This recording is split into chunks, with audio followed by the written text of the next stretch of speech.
लिया है और चैप्टर नंबर 1 हो चुका है और चैप्टर नंबर 2 अभी बाकी है थोड़ा सा।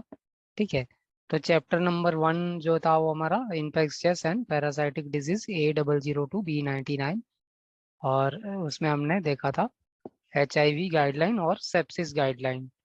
ठीक है, HIV का फुल फॉर्म जो होता है वो human immuno deficiency syndrome, I mean virus. और एड्स का जो है वो full form acquired immuno deficiency syndrome ये होता है। ठीक है, गाइडलाइन में हमने देखा था HIV की गाइडलाइन में क्या था। सबसे पहला पॉइंट था कोड ओनली कंफर्म्ड केसेस, जो कि इन पेशेंट कोडिंग के रेफरेंस में बताया गया है। ठीक है, उसके बाद में हमने देखा था कि सबसे पहले हमें देखना होगा रीजन फॉर एनकाउंटर क्या है। ठीक है, तो रीजन फॉर एनकाउंटर अगर HIV रिलेटेड कंडीशन है, ठीक है, और HIV या एड्स कहीं पे भी क्वेश्चन में ग्रामेटिकली पॉजिटिव सेंस में मिल गया तो फिर हमें सीधा B20 लगाना है पहले और उसके बाद में HIV रिलेटेड कंडीशन का ICD लगाना है। तो ये हमने देखा था कि रीजन फॉर एनकाउंटर रिलेटेड है तब की बात है। अगर reason for encounter not related to HIV है तो फिर नॉट रिलेटेड टू HIV वाली जो कंडीशन होगी वो हमें पहले करनी है। लेकिन अब हमें यहाँ पे ध्यान देना होगा कॉम्बिनेशन ऑफ वर्ड्स, है ना, किस तरह से वर्ड्स दिया गया है क्वेश्चन में, उस हिसाब से दूसरा वाला जो ICD होगा ना वो उस हिसाब से कोड होगा। ठीक है, तो अगर HIV disease, HIV illness, advance HIV AIDS इसमें से कुछ है तो फिर दूसरा ICD होगा वो B20 होगा। ठीक है, और अगर asymptomatic HIV, non HIV, positive HIV इस तरह से मिल रहा है तो फिर दूसरा वाला जो ICD होगा वो Z21 होगा। ठीक है, उसके बाद में हमने देखा था कि जीका वायरस वाला जो गाइडलाइन था ना कि कंफर्म्ड केस होगा वही करेंगे, नहीं है तो फिर वो Z20 समथिंग जो था वो कोड जाएगा उसमें। और उसके बाद में देखा था सेप्सिस का, तो सेप्सिस का गाइडलाइन में क्या देखा था कि ओनली सेप्सिस दिया है तो एक ही सिर्फ ICD होगा। ठीक है, जिसमें सिस्टमिक इन्फेक्शन और कॉजल ऑर्गेनिज्म दोनों का इंफॉर्मेशन एक कोड में मिलेगा, ICD कोड में। ठीक है, सीवियर सेप्सिस है तो फिर मिनिमम 2 ICD लगेंगे और सेप्टिक शॉक है तो मिनिमम 3 ICD कोड लगेंगे। और अगर sepsis linked with organ failure है तो फिर उसको as a severe sepsis guideline में करना पड़ेगा। ठीक है, तो उसमें हमने देखा था कि सीवियर सेप्सिस होगा ना तो फिर दूसरा वाला जो ICD होगा ना वो क्या होगा, R65.2 कैटेगरी का होगा। ठीक है, तो R65.20 है वो क्या है, विदाउट शॉक है, विदाउट सेप्टिक शॉक। और R65.21 है वो विथ सेप्टिक शॉक का होता है। फिर सेप्टिक शॉक वाली जो गाइडलाइन थी उसमें हमने क्या देखा था कि सबसे पहले सिस्टमिक इन्फेक्शन का कोड होगा और उसके बाद में हमेशा R65.21 ही होगा, क्योंकि 20 तो हो नहीं सकता है उसमें। ठीक है, विदाउट शॉक तो होगा ही नहीं ना।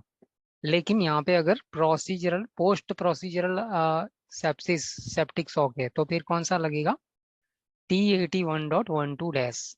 ठीक है, तो उस केस में R65.21 नहीं लगाएंगे, हम T81.12 डैश वाला जो है सेकेंडरी ICD वो लगाएंगे।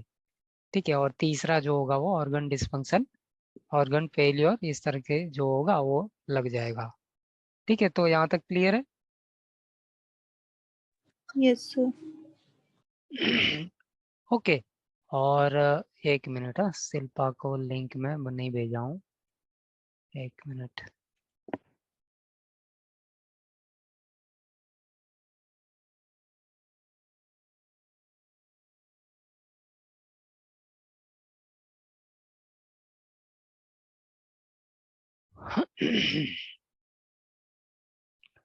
ओके, तो ये सारा गाइडलाइन हमने देखा था। उसके अलावा हमने क्या देखा था, नई गाइडलाइन जो 2023 की जो मैंने बताई थी ना कि हीमोलाइटिक यूरेमिक सिंड्रोम है ना।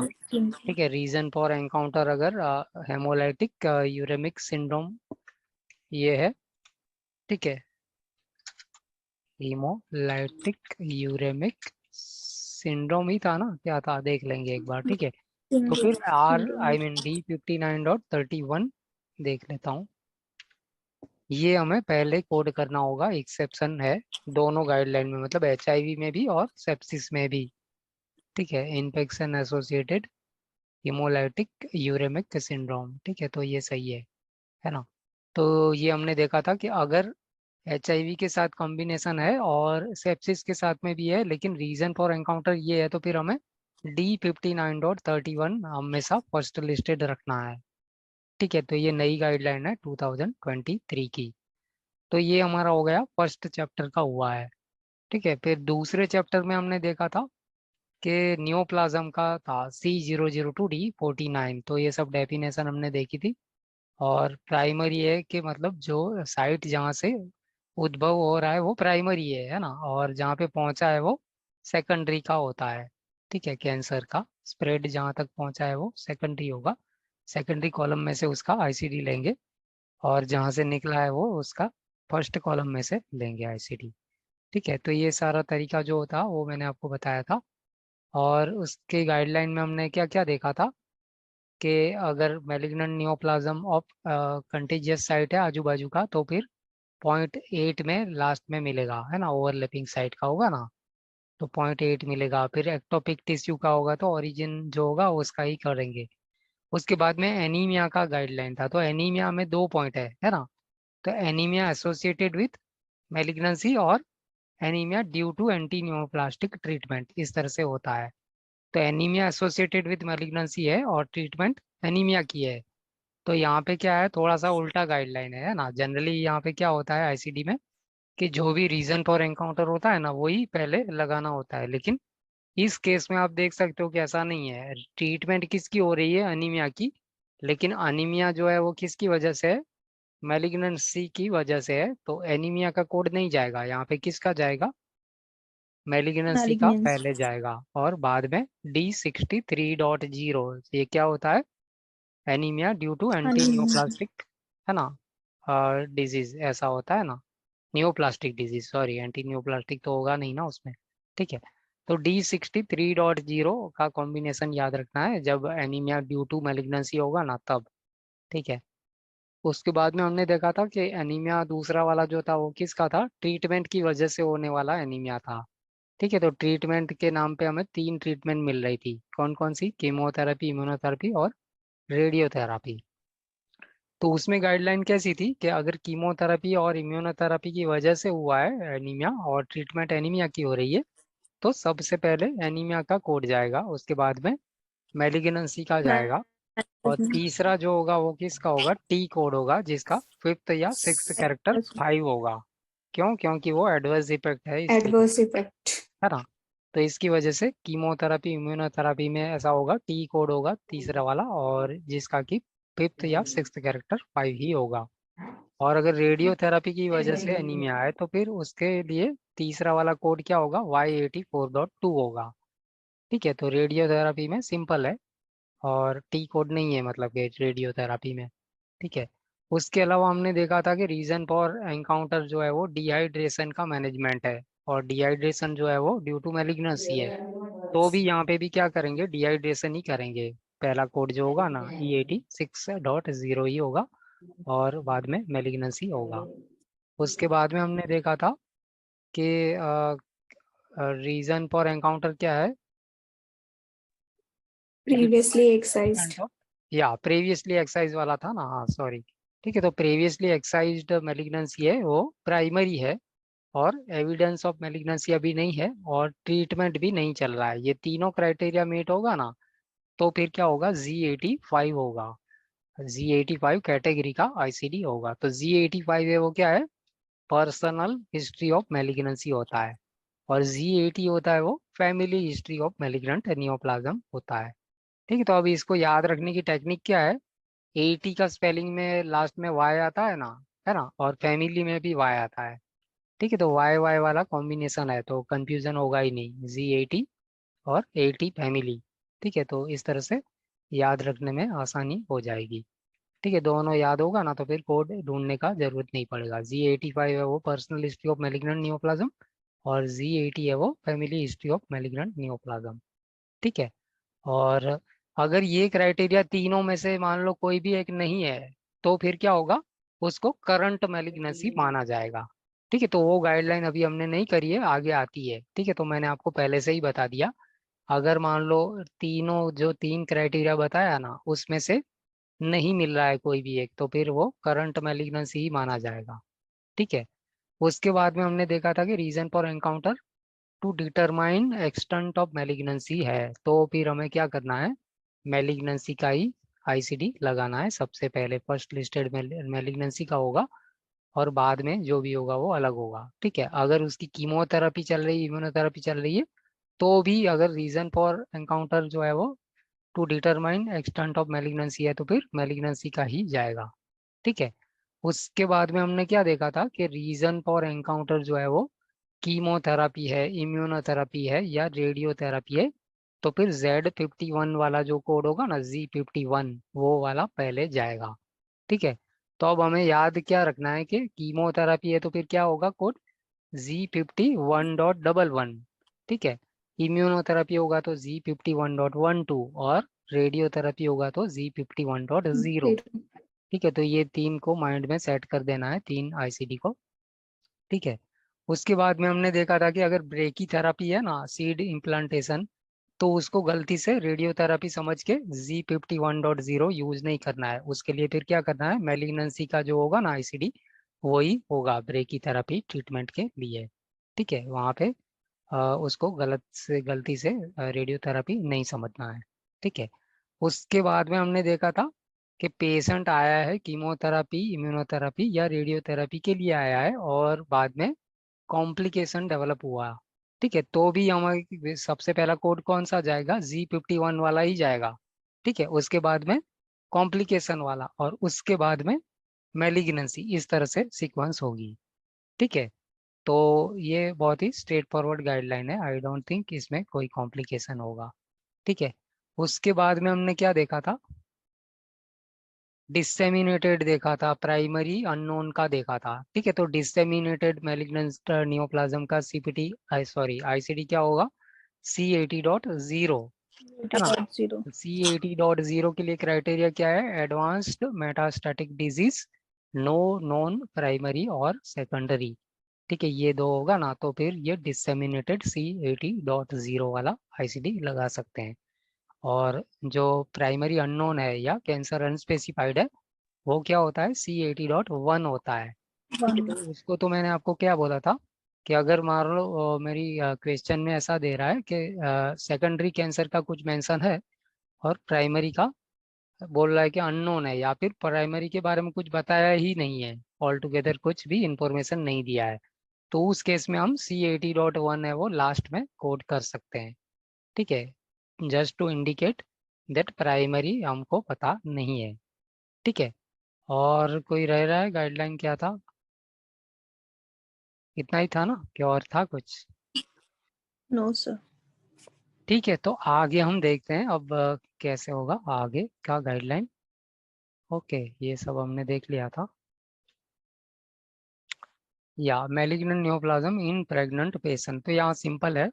अगर पेशेंट प्रेग्नेंट है ना, तो सबसे पहला वाला जो कोड होगा ना, O9A.1 ठीक है, इस कैटेगरी का होगा। और बाद में जो है वो जो भी गाइडलाइन है वो हमें फॉलो करनी है। अभी तक हमने जो भी जितनी भी गाइडलाइन देखी ना, ठीक है, वो सारी फॉलो करनी है एज इट इज। बट सबसे पहला अगर कोड होगा, मीन्स पेशेंट अगर प्रेग्नेंट है तो O9A.1 ये कैटेगरी का आईसीडी सबसे पहले होगा। ठीक है। उसके बाद में यहाँ पे गाइडलाइन है, complication from surgical procedure for treatment of neoplasm. ठीक है, कुछ ट्रीटमेंट हो रही है नियोप्लाज्म की और उसका कुछ कॉम्प्लिकेशन हो गया उस ट्रीटमेंट का, है ना।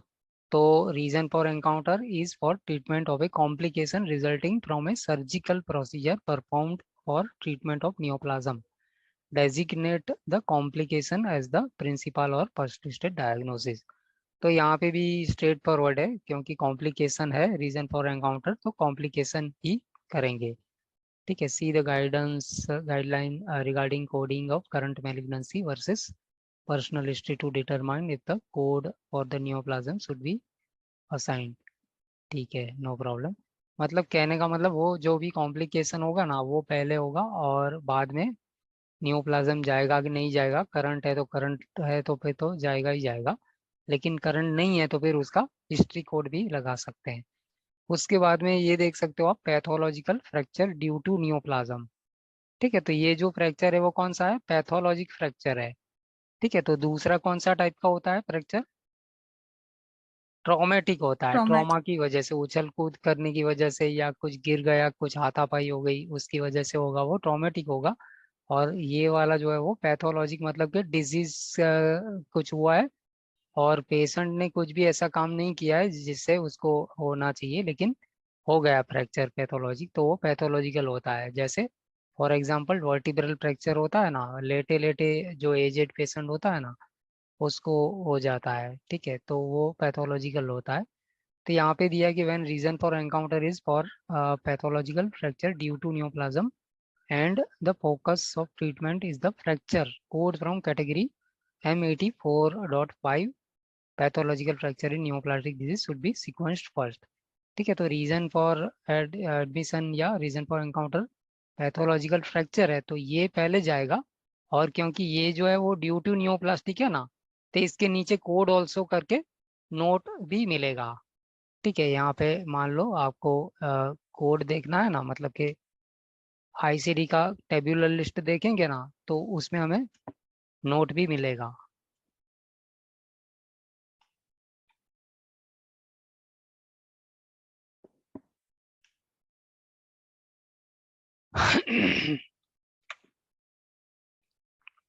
ठीक है, तो M84.5 है ना। ठीक है, तो M84.5 में क्या मिल रहा है, pathological fracture in neoplastic disease. ठीक है, तो यहाँ पे आप देख सकते हो क्या लिखा है, कोड ऑल्सो अंडरलाइंग नियोप्लाज्म। ठीक है, तो नियोप्लाज्म मतलब कि कैंसर। ठीक है, तो वो हम सेकेंडरी करना है, मतलब इसके बाद में। ठीक है, अब ये जो कोड है ना, वो आप देख सकते हो नीचे क्या लिखा है, the appropriate seventh character is to be added to each code from sub category M84.5। और नीचे कुछ लेटर दिया है, ए मतलब के initial encounter for fracture, D मतलब subsequent encounter for fracture with routine healing, G माने subsequent encounter for fracture with delayed healing, K माने subsequent encounter for fracture with non union, P है वो with malunion, और S माने sequela. इस तरह से ये लेटर है जो कि कौन से कैरेक्टर में यूज होगा, सेवंथ कैरेक्टर में। और उसके बाद में आप देख सकते हो M84.50, ये जो है वो क्या लिखा है, पैथोलॉजिकल फ्रैक्चर इन न्यूप्लास्टिक डिजीज अनस्पेसिफाइड साइट। ठीक है, तो लेकिन ये तो रिपोर्टेबल तो कोड है नहीं, इसको रिपोर्टेबल बनाना है तो क्या करना पड़ेगा, ये वाला कोड पूरा रिपोर्टेबल बनाना है तो कैसे होगा।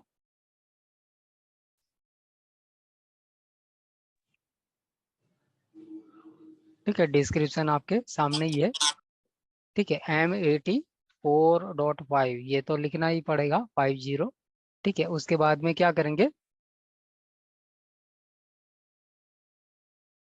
देखो ए है ना, ए और डी, जी, के, पी, एस, ये हम कहाँ पे यूज कर सकते हैं, सेवंथ जगह पे, सेवंथ कैरेक्टर पे, है ना। तो सपोज इनिशियल एनकाउंटर है तो सेवंथ कैरेक्टर पे ए होगा, लेकिन बीच में फिर क्या हो गया, एक जगह खाली रह गई ना। ठीक है, तो इसको फिर क्या करेंगे, एक्स लगाएंगे। ठीक है, तो ये क्या हो गया, 7 कैरेक्टर हो गए, है ना। तो ये जो एक्स है वो क्या कहलाएगा, प्लेस होल्डर कहलाएगा। ठीक है, तो कन्वेंशन में मैंने आपको बताया था ना कि सेवंथ कैरेक्टर और प्लेस होल्डर हम बाद में देखेंगे, तो यही चीज थी वो। ठीक है, तो समझ में आया ये कंसेप्ट, जहाँ पे भी इस Yes, तरह sir. से सेवंथ कैरेक्टर का होगा ना, वहाँ पे आपको अगर बीच में कोई मिसिंग प्लेस है ना, मिसिंग जगह रह गया, मिसिंग कैरेक्टर, तो फिर उसकी जगह पे क्या करना है, एक्स रख देना है। क्लियर है नितेश, क्लियर है आपको। यस सर, क्लियर है।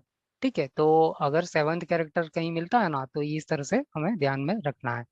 ठीक है, तो अभी हम गाइडलाइन में देख रहे थे ना कि अगर रीजन फॉर एनकाउंटर फ्रैक्चर है तो फिर ये वाला पहले जाएगा और नियोप्लाज्म वाला बाद में जाएगा।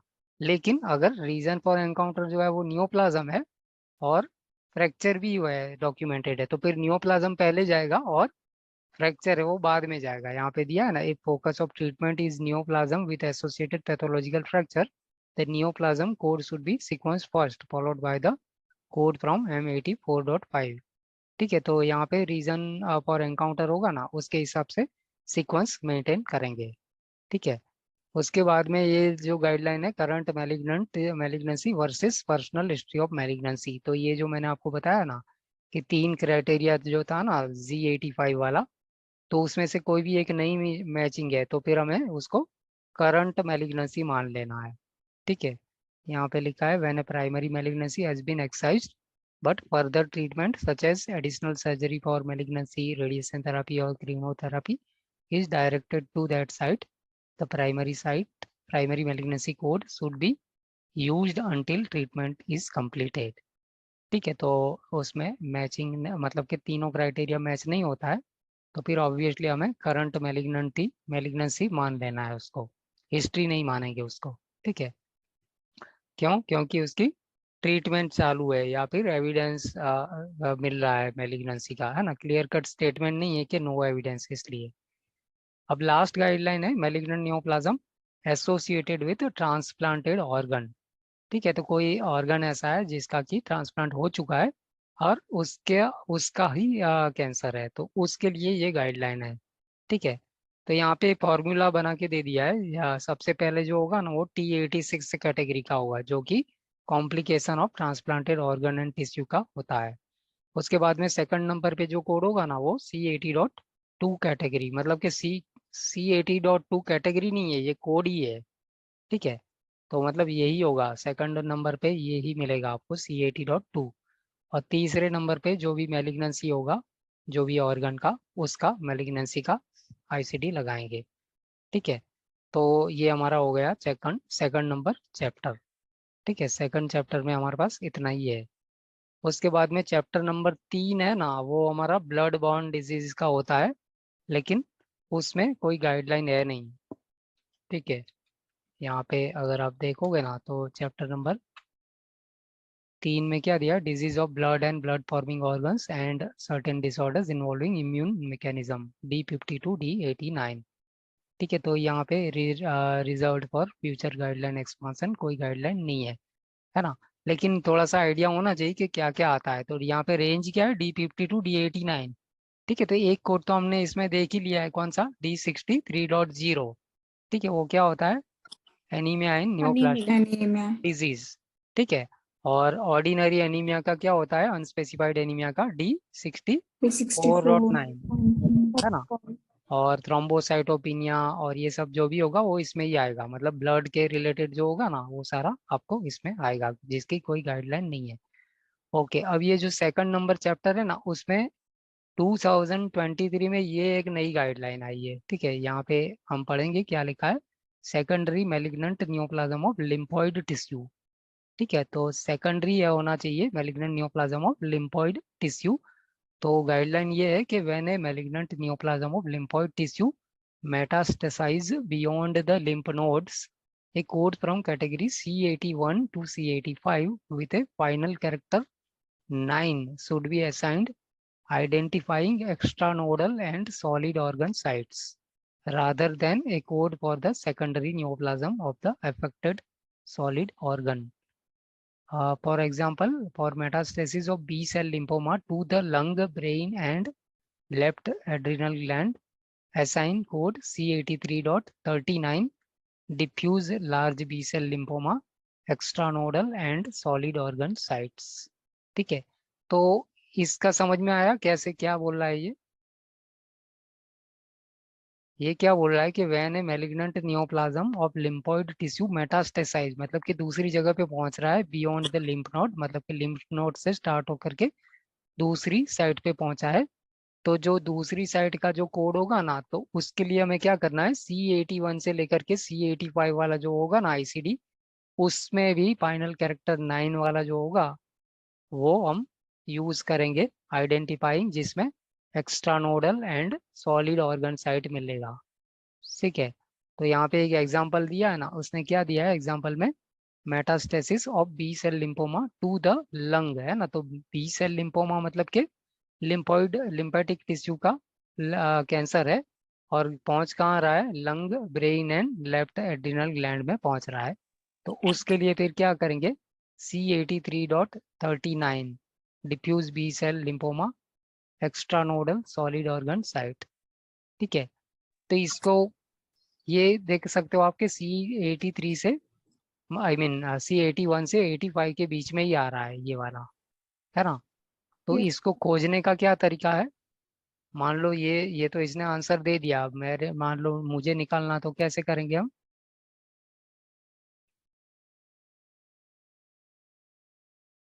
Metastasis of B cell lymphoma to the lung, brain and left adrenal gland. ठीक है, मेटास्टेसिस मतलब कि फैल रहा है। ठीक है, और कहाँ पे पहुंच रहा है? लंग के लिम्फेटिक टिश्यू में, या ब्रेन के लिम्फेटिक टिश्यू में, और लेफ्ट एड्रिनल ग्लैंड के लिम्फेटिक टिश्यू में जा रहा है। ठीक है, तो अब यहाँ से मान लो यहाँ पे खोजना है, तो कैसे करोगे आप? नियोप्लाज्म टेबल में जाएंगे, ठीक है, और लिम्फोइड टिश्यू में जाएंगे, Lymphoma. ठीक है, और लिम्फोइड Secondary करेंगे। malignant. ठीक है, तो लिम्फ में हमें क्या क्या देखना है? ब्रेन देखना है ना। ठीक है, ब्रेन का मिलेगा,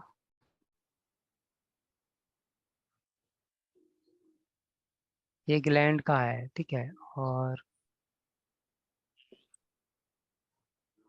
नई गाइडलाइन है ना, तो थोड़ा सा हमें तरीका ढूंढना ही पड़ेगा, क्योंकि पहले इस तरह का नहीं था।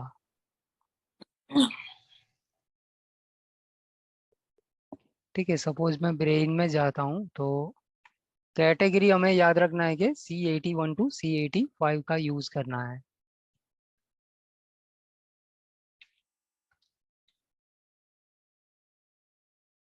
ठीक है, तो C81 वाला कहाँ पे मिल रहा है?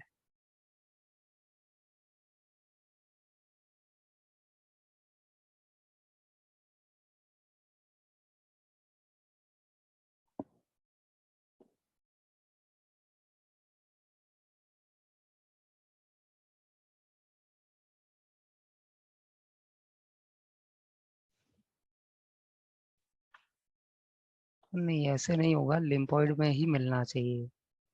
ठीक है, गाइडलाइन जो जिस हिसाब से बनाई है ना, तो लिम्फोइड का ही होना चाहिए। लिम्फेटिक, चलो इसको मैं आपको बाद में बता दूंगा। ठीक है, क्योंकि ये नई गाइडलाइन है ना, तो थोड़ा सा मुझे रिसर्च करना पड़ेगा। C81 में देखते हैं क्या मिल रहा है। नहीं, ये तो अलग है।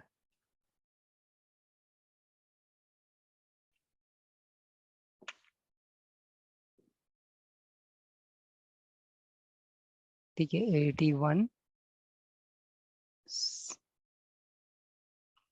सारा लिम्फ का ही है ना, लिम्फ नोड।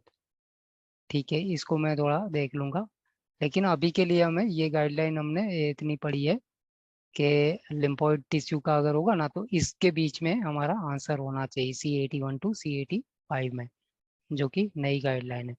उसके बाद में हमारे पास चैप्टर नंबर 4 है, जो कि क्या है? Endocrine, nutritional and metabolic diseases, E00 to E89, एक ही अल्फाबेट है ई। ठीक है, और इसमें डायबिटीज का कोड होता है। ठीक है, तो इसमें देखते हैं कुछ नया एडिशन है कि नहीं। नहीं तो हम पुराने में से ही कर लेंगे, मतलब जो मैंने गाइडलाइन बताई है ना उसमें से। ठीक है, नहीं है, ठीक है। तो यहाँ पे डायबिटीज मेलिटस में क्या लिखा है? Diabetes mellitus codes are combination codes that are include type of diabetes mellitus, body system affected, complications affecting that body system. ठीक है, तो कॉम्बिनेशन कोड का डेफिनेशन क्या होता है, हमने देखा था ना जनरल कोडिंग गाइडलाइन में। ठीक है, क्या था definition? Single code for two Two diagnosis, है ना। diagnosis. और नंबर 2 पे था कि डायग्नोसिस एंड एसोसिएटेड मैनिफेस्टेशन, और Manif- नंबर 3 पे था डायग्नोसिस एंड एसोसिएटेड कॉम्प्लिकेशन। ठीक है, तो वो जो होगा वो कॉम्बिनेशन होगा। तो अब यहाँ पे बताया गया है कि डायबिटीज मेलिटस कोड जो होता है वो कॉम्बिनेशन कोड होता है, जिसके अंदर क्या क्या मिलता है? तो सबसे पहले दिया है कि टाइप ऑफ डायबिटीज मेलिटस मिलता है, और दूसरे नंबर में दिया है बॉडी सिस्टम अफेक्टेड। ठीक है, फॉर एग्जांपल क्या हो सकता है? ऑप्थेल्मोलॉजिक सिस्टम है ना। और तीसरे नंबर पे दिया है कि complications affecting the body system. तो ऑप्थेल्मोलॉजी का कॉम्प्लिकेशन क्या होगा? रेटिनोपैथी और इस तरह से हो सकता है ना। ठीक है, बॉडी सिस्टम अगर न्यूरोपैथिक हो गया, न्यूरोलॉजी वाला हो गया, तो फिर न्यूरोपैथी हो सकता है कॉम्प्लिकेशन। ठीक है, तो इस तरह से बॉडी सिस्टम अफेक्टेड का इंफॉर्मेशन मिलेगा और तीसरे नंबर पे कॉम्प्लिकेशन जो होगा वो मिलेगा। उसके बाद में दिया कि as many codes within a particular category as are necessary to describe all of the complications of the disease may be used. ठीक है, तो इसका मतलब क्या हुआ कि अगर डॉक्यूमेंटेशन के हिसाब से 3 कोड मिल रहा है तो तीनों आईसीडी करना है। डॉक्यूमेंटेशन के हिसाब से 4 मिल रहा है तो चारों के चारों हमके करना है। ठीक है, जितने भी मिल रहे हैं कंडीशन के हिसाब से तो वो सारे आईसीडी रिपोर्ट करना है, सपोर्टेड होने चाहिए। They should be sequenced based on the reason for particular encounter. ठीक है, तो सबसे पहला जो होगा वो मेन जिसके लिए रीजन होगा ना एनकाउंटर वही जाएगा। Assign as many codes from category E08 to E13 as needed to identify all of the associated conditions that the patient has। ठीक है, तो E08 से लेकर के E13 की जो है ना वो डायबिटीज की सीरीज है, तो उसमें से सारे के सारे जितने भी सपोर्टेड है वो लगा सकते हैं। उसके बाद में टाइप ऑफ डायबिटीज में क्या दिया है, the age of the patient is not the sole determining factor. Though most type 1 diabetics develop the condition before reaching puberty. For this reason, type 1 diabetes mellitus is also referred to as juvenile diabetes। ठीक है, तो juvenile diabetes में जो ये जो juvenile word है ना उसका मतलब क्या होता है, अप टू 18 ईयर्स का होता है। तो काफ़ी लोग इसको गलत फहमी में क्या ले लेते हैं कि जुवेनाइल डायबिटीज है ना तो पेशेंट की एज 18 तक होनी चाहिए। ठीक है, ऐसा गलत फहमी होता है काफ़ी लोगों को, लेकिन यहाँ पे ऐसा नहीं है। ठीक है, यहाँ पे पेशेंट का एज मान लो 18 से ऊपर है, 50 है, 60 है, कुछ भी है, लेकिन फिजिशियन ने बोला है कि इसको जुवेनाइल डायबिटीज है तो मतलब कि टाइप 1 डायबिटीज है उसको। ठीक है, हमें अपना दिमाग वहाँ पे लगाना नहीं है, सपोर्टेड है मतलब कि प्रोवाइडर का डॉक्यूमेंटेशन है ना टाइप 1 डायबिटीज, तो एज चाहे कुछ भी होगा। ठीक है, हमें उसको ज़्यादा चिंता नहीं करनी है क्योंकि गाइडलाइन अलाउ करती है। ठीक है, लेकिन टाइप 1 डायबिटीज होगा ना तो फिर दूसरा क्या ध्यान रखना है टाइप 1 डायबिटीज में, क्या कोड नहीं हो सकता, इंसुलिन का गलती से नहीं लगा देना है ना। Insulin long term use of insulin का ये जो कोड है ना G79.4, ठीक है, टाइप 1 के साथ में नहीं यूज करना है जब भी होगा ना पेशेंट को टाइप 1 डायबिटीज, तो ये ध्यान से रखना कि ये नहीं जाएगा। ठीक है, क्लियर है? Yes, hello, sir. या Yes, sir. ठीक है, तो दूसरे नंबर पे दिया है कि type of diabetes not documented. ठीक है, तो क्वेश्चन है जिसमें डायबिटीज डायबिटीज दे रहा है लेकिन टाइप 1 टाइप 2 इस तरह का कुछ भी मेंशन नहीं किया हुआ है, तो उसमें बाय डिफॉल्ट हम जो लेंगे ना वो कौन सा लेंगे, टाइप 2 लेंगे। ठीक है, तो यहाँ पे दिया है ना, if type of diabetes mellitus is not documented in the medical record the default is E11 dot dash. ठीक है, तो E11 डॉट डैश जो है ना वो टाइप 2 का होता है और E10 डॉट डैश होगा वो क्या होगा, टाइप 1 का होगा। तो ये भी माइंड में रख लेना है। ये क्या है, टाइप 2 डायबिटीज मेलिटस है और E10 वाली कैटेगरी होगा ना तो फिर क्या होगा, Type 1. टाइप 1 हो जाएगा। ठीक है, तो कोड पर से हमें पता चल सकता है कि कौन सा किस चीज का कोड है। ठीक है, तो दूसरा नंबर पे ये हो गया। उसके बाद में कहाँ गया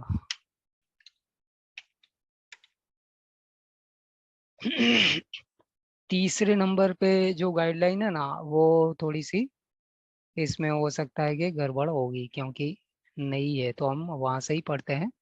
ठीक है, वैसे काफ़ी सारा सिमिलर ही है लेकिन हो सकता है कुछ गलती हो, तो इससे अच्छा है कि यहाँ से ही पढ़ लेते हैं। ठीक है, तो यहाँ पे diabetes mellitus and use of insulin और hypoglycemic and injectable non insulin drugs इसकी गाइडलाइन है।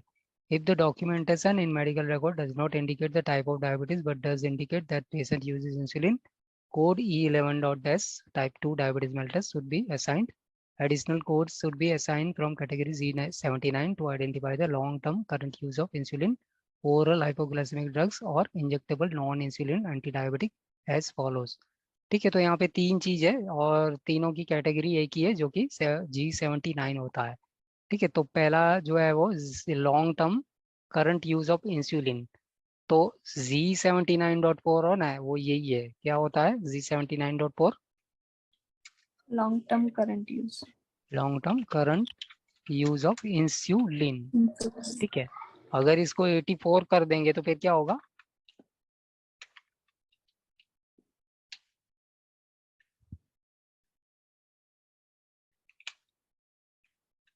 हाइपोग्लाइसेमिक ड्रग हो जाएगा ना।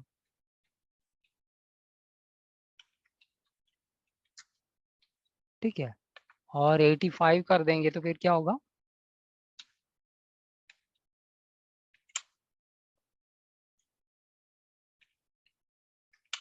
ये वाला हो जाएगा insulin, non insulin anti diabetic, injectable non insulin.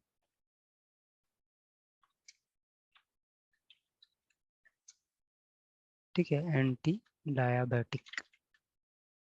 ठीक है, तो अब अभी यहाँ पे हम देखेंगे तो यहाँ पे क्या लिखा है, patient is treated with both oral hypoglycaemic drug and insulin, both code Z79.4 use of insulin and code Z79.84, ठीक है, शुड बी असाइंड। ये बहुत ही इंपॉर्टेंट है। क्यों? क्योंकि बहुत इंपॉर्टेंट क्यों है? क्योंकि पहले इसकी गाइडलाइन उल्टी थी, पहले ये दो साथ में नहीं जाते थे, है ना। 21 से पहले की बात कर रहा हूँ। ठीक है, आई थिंक 21 में ये चेंज हो गया है। ठीक है, इससे पहले ऐसा था कि ये दो कोड अगर साथ में है ना तो निकाल देना, ऐसा था। लेकिन अब ऐसा नहीं है। ठीक है, तो जिसको भी अगर ओल्ड गाइडलाइन में काम किया है ना, तो ये माइंड में एकदम क्लियर कट बैठा देना कि Z79.4 और Z79.84 साथ में जा सकता है अगर डॉक्यूमेंटेड है तो। ठीक है, पहले नहीं था, पहले अलाउड नहीं था, गाइडलाइन के हिसाब से नहीं जाता था, लेकिन अभी ये चेंज हो गया है। ठीक है, 21 से। उसके बाद में दिया है, if the patient is treated with both insulin and injectable non insulin anti diabetic drug, assign code Z79। Okay, तो यहाँ पे दिया है कि the patient is treated with both insulin and injectable non insulin anti diabetic drug, जो कि ये है Z79.85। तो फिर ये दोनों जाएगा, मतलब Z79.4 और Z79.85 दोनों लगाएंगे हम। ठीक है, और उस पहले ये वाला कोड था ही नहीं। ठीक है, 2023 का है ये। ठीक है, 22 में आई थिंक 899 या ऐसा कुछ था, यहाँ पे जो ओल्ड होगा ना ये वाला था, तो ये डिलीट हो चुका है और अब 85 वाला आ चुका है। ठीक है, तो ये 85 जो है वो injectable non insulin anti diabetic drug का ICD है। और यहाँ पे दिया है, if the patient is treated with both oral hypoglycaemic drugs and injectable non insulin anti diabetic drug, तो फिर Z79.84 और Z79.85 दोनों साथ में कर सकते हैं। ठीक है, तो ये अभी लेटेस्ट गाइडलाइन है।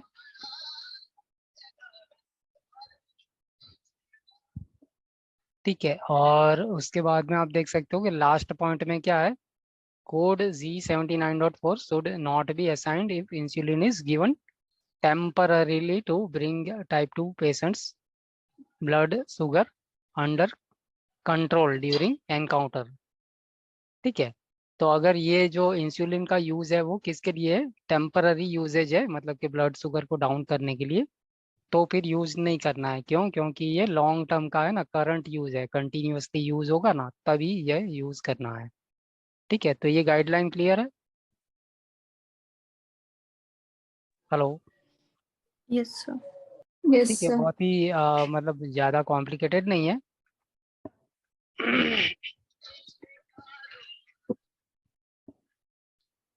ओके, और आगे देखते हैं हम।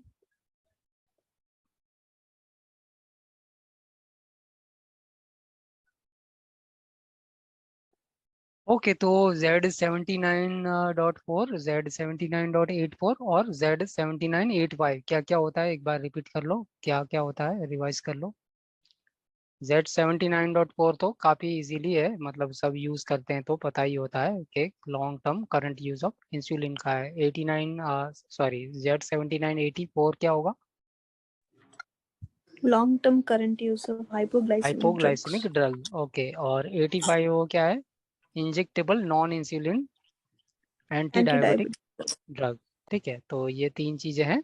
और जो भी डॉक्यूमेंटेड है दोनों कॉम्बिनेशन यूज कर सकते हैं। तो डॉक्यूमेंटेशन अगर है तो कर सकते हैं साथ में, ठीक है।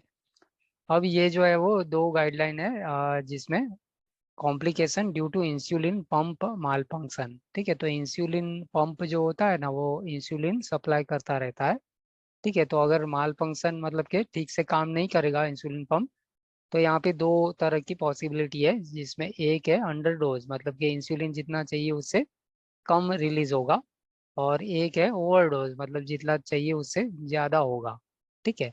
तो अंडर डोज होगा ना तो फिर गाइडलाइन के हिसाब से कुछ और कोडिंग है, और ओवरडोज है तो कुछ और है, ठीक है। तो यहाँ पे आप देख सकते हो कि टेबल ऑफ ड्रग हमने देखा था ना, उसका हेल्प मिल जाएगा हमें। तो सबसे पहले जो कोड होगा वो कौन सा होगा, T85.6 डैश, है ना। तो ये T85.6 डैश जो है वो क्या है, mechanical complication of insulin pump, ये चीज का होगा।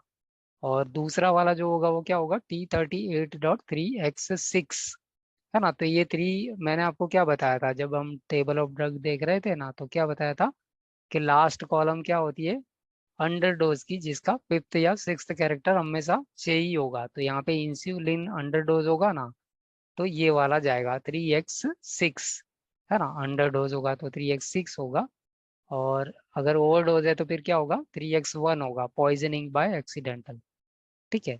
तो वन कॉलम, है ना, फर्स्ट कॉलम, ठीक है। तो क्लियर है, ओवरडोज है तो 3x1 है, और अंडरडोज है तो 3x6 है। और तीसरे नंबर पे जो आए होगा आईसीडी वो कौन सा होगा, टाइप ऑफ डायबिटीज और एसोसिएटेड कॉम्प्लिकेशन होगा, ठीक है, दोनों ही केस में, ठीक है। तो अंडरडोज और इंसुलिन सॉरी अंडरडोज एंड ओवरडोज का कंसेप्ट क्लियर होगा ना तो क्वेश्चन का आंसर जल्दी से जल्दी मिल जाएगा। अभी हम एक क्वेश्चन देखेंगे। उसके बाद में गाइडलाइन है secondary diabetes mellitus due to pancreatectomy, ठीक है। तो पैंक्रिएटेक्टोमी मतलब कि सर्जिकल रिमूवल ऑफ पैंक्रियास। अब पैंक्रियास का काम क्या होता है, इंसुलिन प्रोडक्शन, इंसुलिन का जो होता है ना पैंक्रियास करता है, ठीक है। अगर पैंक्रियास ही रिमूव कर दिया जाएगा तो इंसुलिन होगा ही नहीं, ठीक है। तो उसकी वजह से जो होगा ना डायबिटीज मेलिटस, तो वो कौन सा होगा, सेकेंडरी होगा, क्योंकि मेन रीजन तो यही है ना, पैंक्रियाज निकाल दिया गया है, वो मेन रीजन है, प्राइमरी रीजन है। और ये जो डायबिटीज है वो सेकेंडरी है। तो ये वाला जो होगा वो क्या होगा, पोस्ट पैंक्रियाटेक्टोमी डायबिटीज मेलिटस। तो उसका फिर कोड में आईसीडी कैसे होगा, E89.1, मतलब तीन कोड लगेंगे। सबसे पहला वाला जो होगा वो E89.1 होगा, पोस्ट प्रोसीजरल हाइपो इंसुलिनेमिया, ठीक है। एमिया मतलब के ब्लड कंडीशन, इंसुलिन मतलब इंसुलिन, और हाइपो मतलब के लो, है ना। तो ऐसी कंडीशन है जिसमें लो लेवल ऑफ इंसुलिन है, पोस्ट प्रोसीजरल मतलब के प्रोसीजर करने के बाद में। प्रोसीजर कौन सी है, पैंक्रियाटेक्टोमी। दूसरा जो कोड होगा ना आईसीडी वो क्या होगा, E13 कैटेगरी का होगा, ठीक है। और तीसरा जो कोड होगा Z90.41 acquired absence of pancreas. तो इस तरह से तीन आईसीडी लगेंगे जो कि इसके लिए होंगे, पोस्ट पैंक्रियाटेक्टोमी डायबिटीज मेलिटस, ठीक है। तो यहाँ पे चैप्टर नंबर 4 में इतना ही है गाइडलाइन, ठीक है। इसमें देख लेते हैं। इसमें थोड़ा सा आपको लंबा नजर में आएगा लेकिन शॉर्ट कर दिया है मैंने, ठीक है। यहाँ पे ये जो है ना वो रिपीट ही था, ऊपर जो पढ़ा था सेम टू सेम है ये, ठीक है। ये सब कोई ज़रूरत नहीं है, स्ट्रेट फॉरवर्ड है। ये तो हमने पैंक्रियाटेक्टोमी का मैंने बता ही दिया है फॉर्मूला के फॉर्मेशन में। तो यहाँ तक है, ठीक है। Secondary diabetes due to drug, secondary diabetes में be caused by adverse effect of correctly administered medication, poisoning और सिक्वल ऑफ पॉइजनिंग। तो उसकी तो हम बाद में देखेंगे गाइडलाइन पॉइजनिंग वाले में, ठीक है। तो ये गाइडलाइन क्लियर है, बहुत ही सिंपल गाइडलाइन है, कोई इसमें कॉम्प्लिकेशन नहीं है, ठीक है। तो क्वेश्चन देख लेते हैं।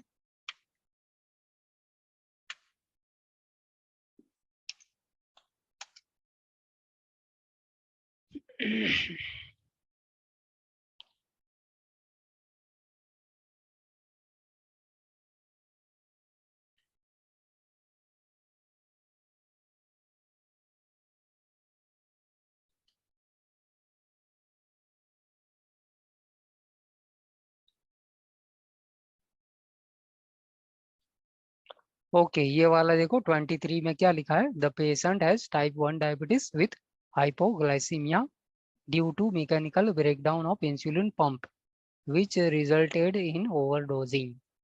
ठीक है, तो यहाँ पे ये सब दिया है, तो हमें कौन से आंसर को निकाल देना है वो बताइए। अब गाइडलाइन फॉलो कीजिए और कौन सा आंसर को मैं बी। निकाल दूंगा। बी बॉम्बे। बी बॉम्बे निकल जाएगा, ठीक है, ओके। और सी भी निकल जाएगा ना, अंडर डोजिंग का कोड है ना, 3x6 अंडर डोज होता है, तो सी भी निकल जाएगा। ठीक है, यहाँ पे आपने देखा कि T85.6 वाला नहीं है, तो इसके लिए निकाला बी। ठीक है, अब यहाँ पे सी को भी निकाल दोगे ना ये वाला की वजह से। ठीक है, तो बी और सी चला गया है, ए और डी में से आपको ढूंढना है। ठीक है, तो ए और डी में अगर आप ध्यान से देखोगे ना, तो ए की आईसीडी डिफरेंट है, इसमें E10.649 है और डी दिल्ली में E10.65 है। ठीक है, तो अब आप देख के बताइए, बुक में देखिए या जो भी है ऑनलाइन देख लीजिए, जो भी करना है। ठीक है, आंसर कौन ए। सा होगा? 65 हाइपर ग्लास में है ना। ए। ए होगा, है ना। तो 65 ये तो जो है हाइपर ग्लास। 65 क्या है, हाइपर है, और ये जो है वो हाइपो है ना, और हाइपर क्वेश्चन में हाइपो दिया है, तो ऑब्वियसली ए ही होगा आंसर। ठीक है, क्लियर है? Yes sir. Yes sir.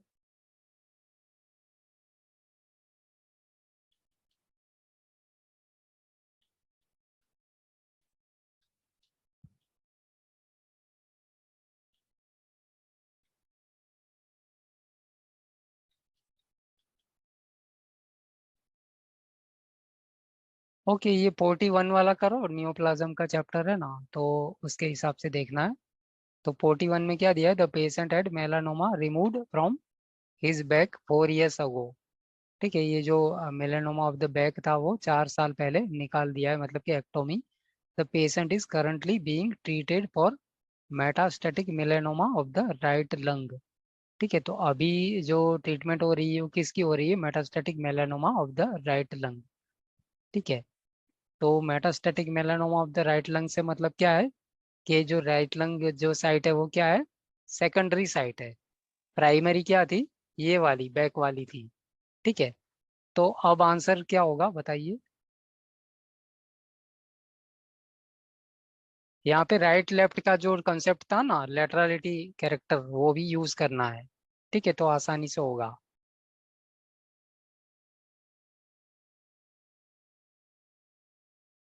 Book देखने का जरूरत नहीं है, ठीक है, बुक देखे बिना ही हो जाएगा। देखो ट्रीटमेंट किसकी हो रही है, किस चीज की ट्रीटमेंट हो रही है, राइट राइट लंग। है ना। तो पहले तो वही जाएगा, है ना, राइट लंग वाला कोड कौन सा हो सकता है, 1 होना चाहिए ना लेटरलिटी में। तो सबसे पहले कोड ऐसा होना चाहिए कैंसर का जिसमें लेटरलिटी कैरेक्टर होगा ना, वो 1 होगा। तो कहाँ पे है, ए में नहीं है, ये 9 है। ठीक है, सी में भी 8 है, तो ये भी नहीं है। ठीक है, ऑप्शन डी। हाँ, तो डी डी। ही होगा, है ना। तो ये जो है वो ये है, और ये जो है वो क्या है, पर्सनल हिस्ट्री ऑफ मैलिग्नेंसी, जो कि इसका है ना। अब आप ये बोलोगे कि भाई इसमें तो तीनों क्राइटेरिया तो मैट नहीं कर रहा है, आपके दिमाग में वो चल रहा होगा कि भाई 3 क्राइटेरिया नहीं है ना। फिर भी हम डी ही करेंगे आंसर, क्यों? क्योंकि दूसरा कोई चॉइस ही नहीं है ना, यहाँ पे तो दूसरा कोई ए बी और सी में से सिलेक्शन करने का ऑप्शन ही नहीं है हमारे पास में, है ना। ये तो क्लियर कट मुझे पता है कि ये क्या होना चाहिए, फर्स्ट जो कोड होगा ना वो राइट लंग का ही होना चाहिए। ठीक है, अब मान लो ये मैं देखता हूँ C4358, तो कुछ और ही होगा। ठीक है, C43 क्या था, 58 ही था ना, या 4358।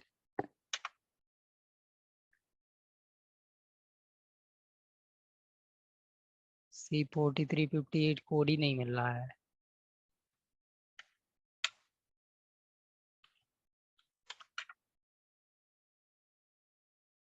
ठीक है, ये ट्रंक का कुछ होगा। ठीक है, ट्रंक का है ना, तो मतलब के यहाँ पे देख लेते हैं।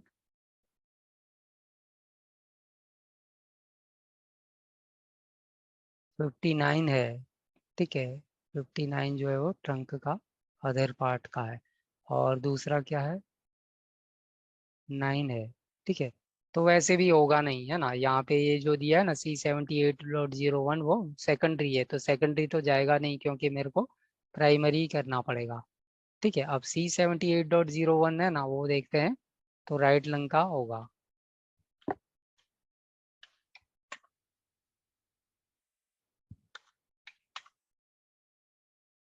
तो यहाँ पे देख सकते हो secondary malignant neoplasm of right lung. ठीक है, तो इसमें फिर क्या है कि ज्यादा हम दिमाग नहीं लगाएंगे कि तीनों क्राइटेरिया क्यों नहीं मिल रहा है, और ये सब नहीं सोचना है ना। क्यों नहीं सोचना है? क्योंकि दूसरा कोई ऑप्शन ही ऐसा नहीं है कि हम सिलेक्ट कर पाएंगे, है ना। बाकी की गाइडलाइन भी तो है ना, वो तीन पॉइंट नहीं मिल रहे वो तो बात अलग है, लेकिन दूसरी गाइडलाइन क्या है कि रीजन फॉर एनकाउंटर वाला होगा वो पहले लगाना है। तो उसके हिसाब से तो ये एकमात्र ऑप्शन यही है। क्लियर है ये? Yes, sir. Yes, ठीक sir. है, तो इस तरह से बाकी का जो नहीं मिल रहा है ना उसमें कंफ्यूज नहीं होना है। ठीक है, 42 का बताइए आंसर। 42 43 बहुत ही आसानी से हो जाएगा। क्या लिखा है? Patient was admitted for chemotherapy percutaneous central vein treatment of acute lymphocytic leukaemia. क्या होगा आंसर आउट ऑफ ABCD? ए होगा सर। A A. होगा, है ना, 11, A. क्योंकि कीमोथेरापी है तो वही जाएगा ना। ठीक है, 43 में क्या है? Patient was admitted for chemotherapy percutaneous peripheral artery for lymphoma because of nausea severe vomiting due to chemotherapy. The patient was also treated for dehydration with IV fluids. ठीक है, तो यहाँ पे भी रीजन फॉर एनकाउंटर कीमोथेरेपी है। Answer क्या होगा? B. B, Bombay. B. ठीक है, ओके गुड। ओके, ये वाला 45 देखो। The patient was diagnosed with hepatocellular carcinoma. The patient had a liver transplant 2 years ago। ठीक है, तो ट्रांसप्लांटेड ऑर्गन के साथ में जो मैलिग्नेंसी एसोसिएटेड होती है उसके लिए हमने फॉर्मूला देखी थी ना, T86 पहले था, C80.2 बाद में था, और तीसरा मैलिग्नेंसी था। तो ऐसा ऑप्शन कहाँ पे है? C. कौन सा है? C. सी, है ना, तो बस ये C. इसका आंसर है। ठीक है, तो गाइडलाइन एकदम दिमाग में रखनी है और फटाफट काम कर लेना है। अब ये जो 46 47 है ना, वो ऑप्शन नहीं दिया है, तो वो आपको ढूंढने के लिए दिया हुआ है। ठीक है, वैसे एग्जाम में ऐसे आएंगे नहीं, लेकिन हमको मतलब कि प्रैक्टिकली कंपनी में इंटरव्यू में जाते हैं तो फिर पूछे जाते हैं ना, तो इसके पर्पज से ये क्वेश्चन दिया हुआ है। ठीक है, एग्जाम में तो आपको ऑप्शन वाले ही मिलेंगे। ठीक है, तो ये सारा हमें देखना है और गाइडलाइन में हम आगे बढ़ेंगे। ठीक है, चौथा चैप्टर हो गया, और चैप्टर नंबर 5 जो है वो हमारा क्या है? Mental behavioural neuro developmental disorder. ठीक है, तो यहाँ पे एक ही अल्फ़ाबेट है, F01 से लेकर के F99। और सबसे पहले जो गाइडलाइन है ना उसमें इस तरह से मिल रहा है कि फॉर इन रेमिशन होगा ना, तो ये दिया गया होगा suppose mild substance use disorder in early और सस्टेन्ड रेमिशन। तो इसको अगर आप ढूंढने के लिए बैठोगे ना तो मिलेगा नहीं, क्लासिफिकेशन इसका है ही नहीं, है ना। तो अगर इस तरह का दिया होगा ना तो हमें करना क्या है? ढूंढने के टाइम पे उसको चेंज कर देना है। ठीक है, mild substance use disorder in early और सस्टेन्ड रेमिशन मिल रहा है, तो उसको क्या करना है? सब्सटेंस अब्यूज इन रेमिशन ऐसा कर देना है। ठीक है, तो फॉर एग्जांपल यहाँ पे नीचे मैंने एग्जांपल सेपरेट कर दिया है। ठीक है, मान लो इस तरह से मिल रहा है कि mild opioid use disorder in early sustained रेमिशन। ठीक है, तो इसको मुझे यहाँ पे दे ढूंढना है, तो कैसे करूँगा? सबसे पहले क्या करूँगा मैं? ये मुझे ढूंढना है mild opioid use disorder in early sustained रेमिशन। तो यूज में जाऊँगा ना। ठीक है, सपोज मैंने यू पे क्लिक किया और यूज में हम सिलेक्ट किया। ठीक है, उसके बाद में क्या करना है? ओपियोइड है। Opioid. ठीक है, तो ओपियोइड ढूंढेंगे।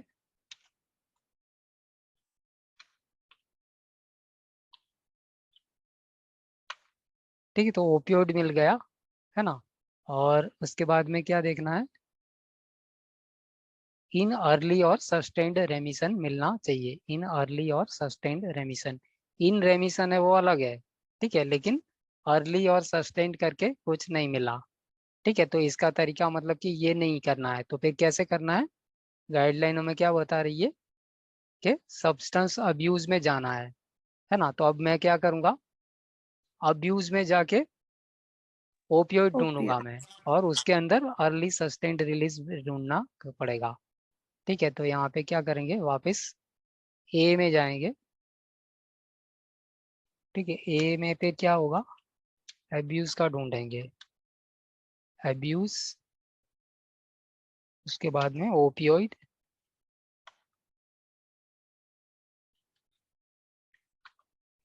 ठीक है, तो यहाँ पे ओपियोइड मिल गया। ठीक है, और यहाँ पे इन रेमिशन है, लेकिन ये मिल गया अर्ली एंड सस्टेन्ड, है ना, यही तो है, अर्ली एंड सस्टेन्ड मिलना चाहिए। ठीक है, तो अर्ली एंड सस्टेन्ड यहाँ पे मिला है, तो ये हमारा कोड होगा F11.11। ठीक है, समझ में आया? Yes, sir. हेलो, है ना। Yes, sir. Mild substance use disorder in early sustained रेमिशन, ऐसे ढूंढोगे तो नहीं मिलेगा, लेकिन तरीके से मतलब कि गाइडलाइन के हिसाब से क्या करना पड़ेगा, अब्यूज के अंदर जाके ढूंढना है, माइल्ड होगा ना तब, माइल्ड एंड अर्ली सस्टेन्ड रेमिशन, तो अब्यूज में जाना है। और ऐसे ही फिर ये मॉडरेट और severe substance use disorder in early sustained रेमिशन है, तो उसको फिर डिपेंडेंस इन रेमिशन में कर देना है कन्वर्ट। ठीक है, तो ये गाइडलाइन है हमारी। यहाँ पे मैं दिखा देता हूँ आपको गाइडलाइन में, सेक्शन में। ठीक है, ये वाला है गाइडलाइन, है ना। यहाँ पे थोड़ा अलग तरीके से दिया है, लेकिन मैंने आपको पूरा एक एग्जाम्पल निकाल के दे दिया है। ये आप पढ़ोगे ना तो इसमें भी ठीक है, लेकिन ये थोड़ा कॉम्प्लिकेटिंग है। ठीक है, तो इन रेमिशन का जो पैराग्राफ मैंने बना के दिया है वो थोड़ा सिंपल है कंपैरेटिवली। ठीक है, अच्छा, ये वाला जो कोड है ना, F45.41 और F45.42। ठीक है, तो उसको क्या याद रखना है हमें,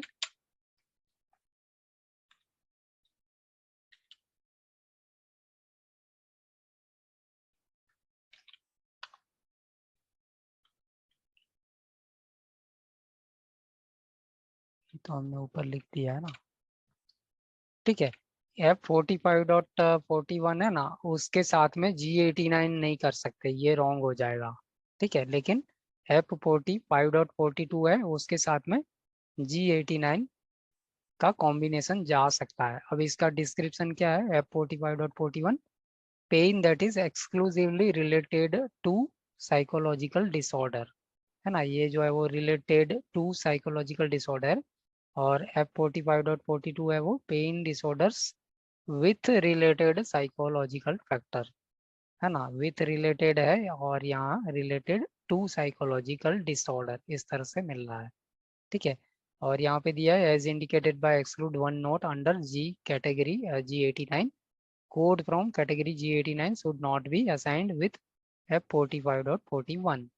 ठीक है, तो F45.41 के साथ में G89 नहीं जाएगा, लेकिन F45.42 के साथ में लगा सकते हैं, है ना, should be used with A code from category G89। ठीक है, तो ये गाइडलाइन है। उसके बाद में तीसरे नंबर पे यूज, अब्यूज एंड डिपेंडेंस इस तरह से है, तो ये बहुत ही सिंपल है। ठीक है, तो इसमें क्या है कि यूज भी दिया है, अब्यूज भी दिया है, और डिपेंडेंस भी एक ही सब्सटेंस का दिया है, तो क्या करना है, इसकी गाइडलाइन है ना। सपोज के यूज ऑफ ओपियोइड ऐसा दे रहा है, एब्यूज ऑफ ओपियोइड और डिपेंडेंस ऑफ ओपियोइड, तीनों चीज ओपियोइड का ही दे दिया है। तो फिर हमें क्या करना है, जो हाईएस्ट होगा ना, यूज लोएस्ट है, एब्यूज उससे थोड़ा ज्यादा है, और डिपेंडेंस है वो हाईएस्ट है। ठीक है, तो तीनों का ओपियोइड का तीनों चीज दे दिया है, तो हमें क्या करना है, सिर्फ और सिर्फ डिपेंडेंस वाला कर देना है। ठीक है, तो यहाँ पे गाइडलाइन क्या दिया है, when the provider documentation refers to use abuse dependence of the same substance into bracket alcohol opioid cannabis etc, only one code should be assigned to identify the pattern of use based on the following hierarchy. If both use and abuse are documented, assign only code for abuse. If both use, abuse and dependence are documented, assign only code for dependence. If use, abuse and dependence all documented, assign only code for the dependence. और use and dependence है तो भी dependence का जाएगा। ठीक है, तो ये गाइडलाइन क्लियर Yes, sir. है ना। अब दूसरा ध्यान में रखना है कि ये डिपेंडेंस है ना, वो बहुत ही हैवी चीज है। तो डिपेंडेंस का आईसीडी हम कब यूज करेंगे, जब डॉक्यूमेंटेड होगा, क्वेश्चन में जब क्लियर कट दिया गया होगा ना कि इस चीज का डिपेंडेंस है, है ना, तभी हम लगाएंगे, हमारी मर्जी से नहीं करेंगे। ठीक है, क्वेश्चन में ऐसा मिल रहा है कि पेशेंट यूज कर रहा था सिगरेट और दिस दैट करके, तो उसका मतलब डिपेंडेंस नहीं होता है ना। डिपेंडेंस मतलब कि प्रोवाइडर बोलेगा कि patient is dependent, nicotine dependent ऐसा करके देगा ना, तब हम आईसीडी यूज कर सकते हैं। ठीक है, अदरवाइज कुछ जनरल डिस्क्रिप्शन है तो मैक्सिमम हम क्या कर सकते हैं, यूज का डिसो मतलब कि कोड कर सकते हैं, मतलब कि सिगरेट का दिया है तो टोबैको यूज का कर सकते हैं, बाकी डिपेंडेंस और अब्यूज का नहीं करेंगे। क्लियर है? Yes, sir. ओके, Yes, तो sir. चैप्टर 5 में इतना ही था, और चैप्टर 6 में जो है कि डिजीज ऑफ नर्वस सिस्टम, और इसका भी एक ही कैरेक्टर है, G002 G89। ठीक है, तो यहाँ पे वर्ड है dominant non dominant side, code from category G81 और ये सब है। ठीक है, तो ये क्या होता है, डोमिनेंट नॉन डोमिनेंट क्या होता है? वैसे तो सबको पता ही है। ठीक है, डोमिनेंट और नॉन डोमिनेंट क्या होता है, जनरल मीनिंग क्या होता है? जो ज्यादा प्रभावी है, वर्चस्व जिसका ज्यादा है वो डोमिनेंट है, और नॉन डोमिनेंट मतलब के जिसका ज्यादा नहीं चलता है।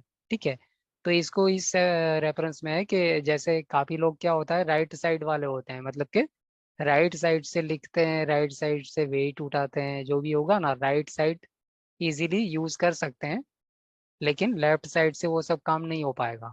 ठीक है, उससे उल्टा कुछ लोग ऐसे होते हैं कि वो लेफ्ट साइड से ही काम कर पाएंगे, लिखना और वेट उठाना जो भी होगा right I mean left side से होगा, लेकिन उनके लिए फिर राइट साइड से कोई बोलेगा ना तो नहीं हो पाएगा। ठीक है, तो अगर जो राइट साइड वाला है तो राइट साइड डोमिनेंट है, और लेफ्ट साइड वाला है तो लेफ्टी या लेफ्ट साइड डोमिनेंट है। अब कुछ लोग ऐसे हैं कि दोनों यूज कर सकते हैं, मतलब कि राइट से भी इक्वली इजीली लिखेंगे और लेफ्ट से भी करेंगे, तो उसको क्या बोला जाएगा, एम्बी डेक्स्ट्रस। है ना, एम्बी मतलब दोनों, और डेक्स्ट्रस मतलब कि स्किलफुल। ठीक है, तो दो तरह का मतलब कि हमारे पास चॉइस है, तीन तरह का। ठीक है, तो यहाँ पे गाइडलाइन में ऐसा दिया है कि एम्बीडेक्स्ट्रस पेशेंट है तो जो डिफॉल्ट सिलेक्शन होगा ना वो डोमिनेंट होगा। ठीक है, और लेफ्ट साइड वाला अफेक्टेड है साइड। ठीक है, तो डिफॉल्ट नॉन डोमिनेंट है, और राइट साइड अफेक्टेड है तो डिफॉल्ट डोमिनेंट है। ठीक है, अब ये सब यहाँ पे लिखा तो है, लेकिन Dominant. इसका मतलब क्या है वो समझना थोड़ा दिक्कत वाला हो जाता है। ठीक है, लिखने से तो यहाँ पे क्लियर है कि एम्बिडेक्सस पेशेंट है तो default to be dominant, left है तो नॉन डोमिनेंट, और राइट है तो डोमिनेंट, इस तरह से दिया हुआ है। तो इसका मतलब क्या है, सपोज ये कैटेगरी दिया है ना G83.1 मोनोप्लेजिया ऑफ लोअर लिम्ब। ठीक है, तो इसमें जाके अगर देखोगे ना तो हमें कुछ मिलेगा डोमिनेंट नॉन डोमिनेंट। ठीक है, G83 डॉट क्या था, 24। ओके, ठीक है, इसको मैं बुक में दिखाता हूँ आपको।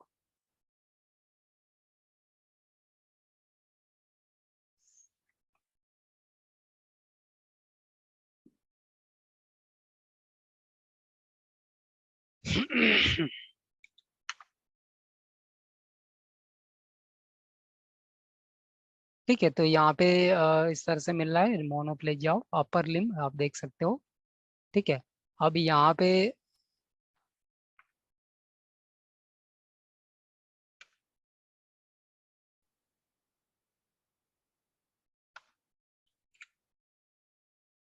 ठीक है, यहाँ पे मैंने लिखा है ना, उसको आपको आंसर बताना है। ठीक है, तो मोनोप्लेजिया अपर लिम्ब दिया है, ठीक है, लेफ्ट साइड दे दिया है, और हमारे पास इतनी चॉइस है, 1 2 3 4 5 कोड है।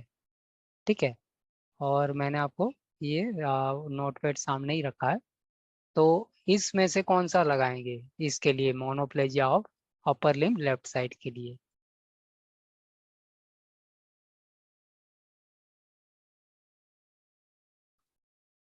क्योंकि क्वेश्चन में क्या नहीं दिया गया है, डोमिनेंट नॉन डोमिनेंट नहीं दिया गया है ना, तो बाय डिफॉल्ट हमें क्या करना है, उसकी गाइडलाइन है वो, G8324.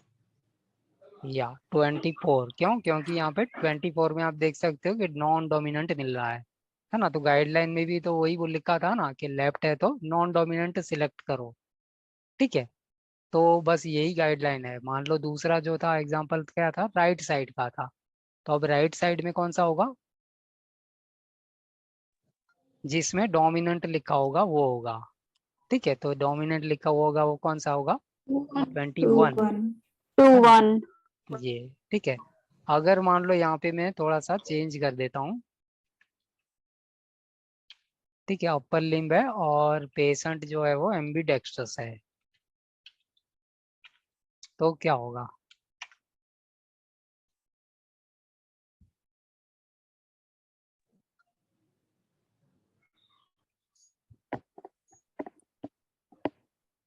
G83 21. 2-1. G80 या यहाँ पे 24. दोनों लगेगा, है ना, 22 भी चल सकता है, लगेगा मतलब दोनों में से कोई भी यूज कर सकते हो, है ना, 21 भी कर सकते हो और 22 भी कर सकते हो। क्यों, क्योंकि दोनों में देख सकते हो कि डोमिनेंट मिल रहा है ना। हम्म, तो ऑब्वियसली डेम्बीडेक्स्ट्रस है तो मतलब कि दोनों डोमिनेंट ही हुआ ना। ठीक है, तो इस केस में जो डोमिनेंट है वो वाला सिलेक्ट करेंगे, क्योंकि गाइडलाइन में क्या दिया है, शुड बी डोमिनेंट। ठीक है, लेकिन गलती से मान लो किसी ने ये कर दिया कोड 23 या 24, तो क्या सही होगा वो, नहीं होगा सही, है ना, क्योंकि गाइडलाइन क्लियर कट क्या बोल रही है कि डोमिनेंट वाला होना चाहिए। Dominant. ठीक है, तो गलत हो जाएगा। क्लियर है, गाइडलाइन क्लियर है, Yes, है sir. ना। यहाँ से Yes, अगर sir. खाली पढ़ के मैं आपको बताया होता ना तो हो सकता था थोड़ा आपको कंफ्यूजन रहता, तो मैंने आपको बुक में बता दिया है। ठीक है, अब ये जो G89 वाला है ना, वो बहुत ही सिंपल तरीका है। आपको क्या याद रखना है कि G89 का जो कोड होगा ना वो कब यूज करना है, बस उतना याद रखना है। ठीक है, तो G89 कब यूज करना है, G89 category ICD code first listed तभी यूज करेंगे जब रीजन फॉर एनकाउंटर होगा ना वो पेन मैनेजमेंट या पेन को लेकर के कुछ होना चाहिए। ठीक है, तो हम G89 वाला पहले लगाएंगे, अदरवाइज कोई दूसरा किस्सा है ना तो उसमें G89 का कभी भी पहले नहीं जाएगा। क्लियर है, यहाँ तक क्लियर है। Yes, sir. Reason for Yes, encounter sir. अगर पेन मैनेजमेंट है तो उस केस में G89 वाला पहला सोच सकते हैं, अदरवाइज कोई हिसाब से G89 का पहला नहीं होगा, दूसरा तीसरा हो सकता है। ठीक है, दूसरे तीसरे नंबर पे अगर G89 का लगा दिया ना तो कोई प्रॉब्लम नहीं है, लेकिन फर्स्ट प्लेस पे नहीं होना चाहिए, फर्स्ट लिस्टेड नहीं होना चाहिए, बस इतना याद रखोगे ना तो काम हो जाएगा। और कुछ कोड याद रख लेना, तो G89.0 होगा वो क्या होगा, सेंट्रल पेन सिंड्रोम। 89.1 होगा वो क्या होगा, एक्यूट पेन होगा। 2 होगा वो क्या होगा, क्रॉनिक होगा, 2 डैश। ठीक है, पूरा नहीं है वो, तो पूरा बनाना पड़ेगा। और 3 होगा वो malignant, I mean pen associated with malignancy. ठीक है, और 4 होगा वो क्या होगा, क्रॉनिक पेन सिंड्रोम। ठीक है, तो ये 0 और 4 में ये डिफरेंस है। 0 का मतलब कैसा है, सेंटर, सेंटर भी जो गोलाकारी होता है ना, तो इस तरह से माइंड में इमेजिन करके आपको याद रखने में आसानी होगी। 0 है तो सेंट्रल है और क्रॉनिक है तो 4 होगा। ठीक है, तो ये 5 आईसीडी है वो दिमाग में रख लेना है, उसको देखेंगे नहीं हम। क्लियर है, यहाँ तक क्लियर है। Hello, Yes, sir. Yes, sir. या ठीक है, तो ये सारा लंबा डिस्क्रिप्शन है ना, आपको पढ़ना है तो ठीक है, नहीं तो इतना ज़रूरत नहीं है, मैंने आपको शॉर्ट में बता दिया, जो काम की चीज़ थी ना वो मैंने बता दिया है। ठीक है, तो ये हमारा चैप्टर नंबर 6 था जो कि नर्वस सिस्टम का था। ठीक है, और 7 नंबर जो है वो जी आ गया ना, उसके बाद में क्या आएगा, एच आएगा। ठीक है, तो H00250 कौन सा है, 659 है। तो इसमें आप देख सकते हो कि diseases of I and adnexa ये मिल रहा है। ठीक है, तो यहाँ पे ले दे के एक ही गाइडलाइन है जो कि ग्लाउकोमा की गाइडलाइन है। ठीक है, तो ग्लाउकोमा होता क्या है, थोड़ा सा आइडिया होना चाहिए। ग्लाउकोमा क्या होता है, इंक्रीज्ड इंट्राओक्यूलर प्रेशर, आईओपी जब बढ़ जाता है ना तो जो कंडीशन जनरेट होगी वो ग्लाउकोमा कहलाई जाएगी, तो उसकी गाइडलाइन है। ठीक है, तो यहाँ से पढ़ने में बड़ी दिक्कत होगी, ये बहुत ही कॉम्प्लिकेटेड वे में दिया हुआ है, उसमें समझ में नहीं आएगा। ठीक है, अच्छा, ये डिमेंशिया का कुछ नया भी ऐड हुआ है इसके अंदर। तो एक बार पढ़ो यहाँ क्या लिखा है। 23 का नया एडिशन है ये, देखो।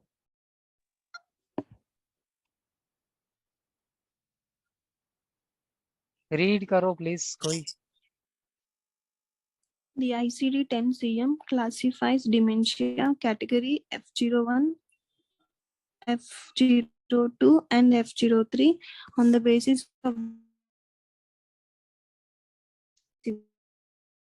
severity level requires the provider's कोई दूसरा clinical पढ़ो यार, आवाज क्लियर नहीं है ना बीच में judgment I and think. code should be assigned only on the basis of provider.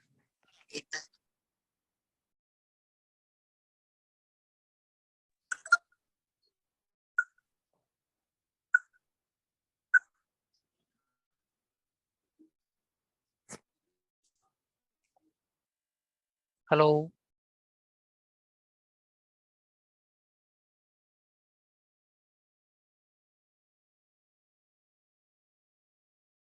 Hello. Yes, sir. पढ़ो पढ़ो गाइडलाइन पढ़ो। Dementia. The ICD-10-CM classifies dementia category F01, F02, and F03 on the basis of etiology and severity, unspecified, mild, moderate, or severe. Selection of the appropriate severity level requires the provider's clinical judgment, and code should be assigned only on the basis of provider documentation, as defined in the official guidelines of coding and reporting, unless otherwise instructed by the classification. If the documentation does not provide information about the severity of the dementia, assign the appropriate code for unspecified severity.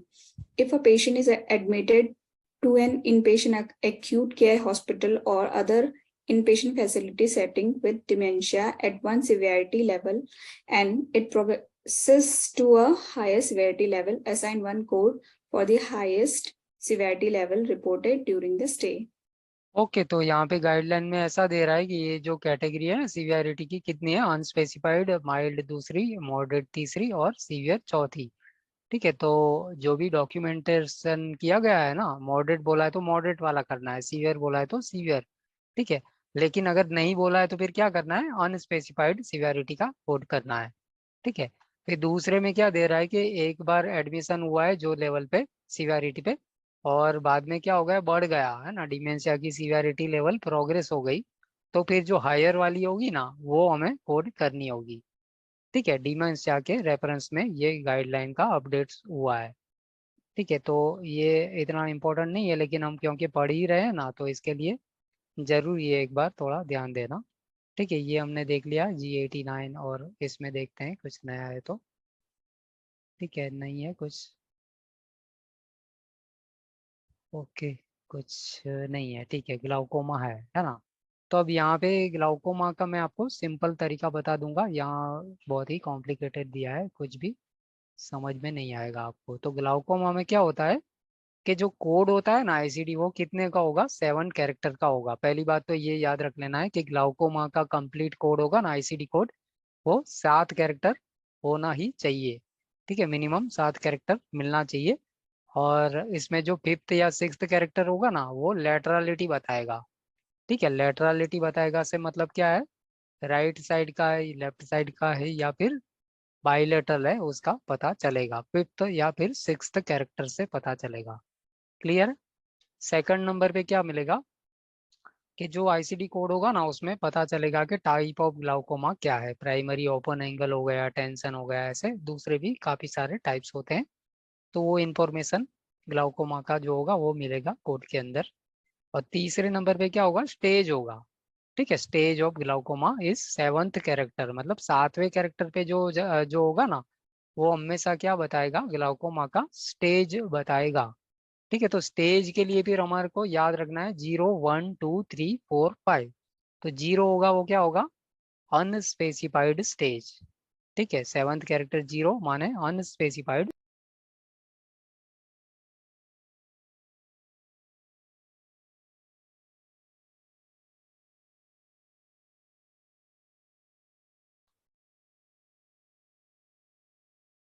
Okay, तो जो 7वां character होगा ना वो क्या होगा, stage बताएगा, और अगर जीरो है सातवें जगह पे, तो वो क्या होगा, अनस्पेसिफाइड स्टेज होगा। 1 होगा तो माइल्ड स्टेज होगा, 2 होगा तो मॉडरेट स्टेज होगा, 3 होगा तो सीवियर, और 4 होगा वो क्या होगा, इनडिटर्मिनेट स्टेज। ठीक है, तो ये जो इनडिटर्मिनेट स्टेज है ना, तो वो कैसे यूज होगा, जब प्रोवाइडर बताएगा ना तब हम इनडिटर्मिनेट यूज कर सकते हैं, है ना। प्रोवाइडर का स्टेटमेंट होना चाहिए, क्लियर कट डॉक्यूमेंटेशन होना चाहिए कि ये जो ग्लाउकोमा है वो इनडिटर्मिनेट है, तब हम सेवन्थ कैरेक्टर 4 वाला यूज कर सकते हैं। अगर ऑल टुगेदर कोई स्टेज के बारे में कुछ बताया ही नहीं है, तो फिर हम क्या कर सकते हैं, अनस्पेसिफाइड वाला यूज कर सकते हैं, है ना, क्योंकि कुछ इंफॉर्मेशन ही नहीं है। तो सेवन्थ कैरेक्टर 0 मतलब कि अनस्पेसिफाइड वाला लगा सकते हैं। ठीक है, क्लियर है यहाँ तक। Yes, sir. ओके, तो यहाँ ग्लाउकोमा में देख सकते हो आप, ये वाला H40 करके जो है ना वो मिल रहा है, एक्सक्लूड 1, तो ये सारा साथ में नहीं जाएगा। ठीक है, यहाँ पे जो दिया है ना वो और ये साथ में नहीं जाएगा। और ये पिक्चर दिया है हेल्दी आई और ग्लाउकोमा, ये सब है, कुछ पता नहीं चल रहा है। ठीक है, और ये जो है वो सस्पेक्ट है, मतलब ये तो सस्पेक्ट है, तो मतलब कंफर्म ग्लाउकोमा नहीं है ना, तो इसकी वजह से आप देख सकते हो कि यहाँ पे 6 कैरेक्टर का आईसीडी कोड है। लेकिन मैंने आपको कहते बताया ना कि ग्लाउकोमा का होगा वो क्या होगा, 7 का ही होगा। ठीक है, तो ये सब सस्पेक्ट वाला है ना वो नहीं होगा, मतलब वो परफेक्ट ग्लाउकोमा का नहीं है ना, तो इसकी वजह से वो 6 कैरेक्टर का है। अब यहाँ से देखो H40.1 है वो ग्लाउकोमा का है, ओपन एंगल ग्लाउकोमा। और सबसे पहला वाला है जो क्या है, H40.10 है। ठीक है, तो इसमें क्या मिल रहा है, अनस्पेसिफाइड ओपन एंगल ग्लाउकोमा। और नीचे नोट है, one of the following seventh characters is to be assigned to code H40.10 to designate the stage of the glaucoma. ठीक है, उसके बाद में नेक्स्ट वाला है वो H40.11 है, मतलब कि यहाँ पे इसका हिसाब खत्म। ठीक है, अब यहाँ पे मैं मान लो मैं आपको कुछ कोड बनाने के लिए दूंगा, तो आपको निकालना है कोड परफेक्ट, मतलब कि एक्सेप्टेबल रिपोर्टेबल कोड आपको बताना है।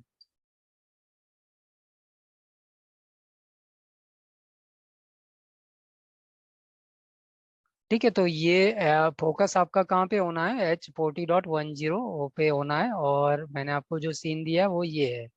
ठीक है, unspecified open angle glaucoma right I mild stage, पूरा कोड क्या होगा,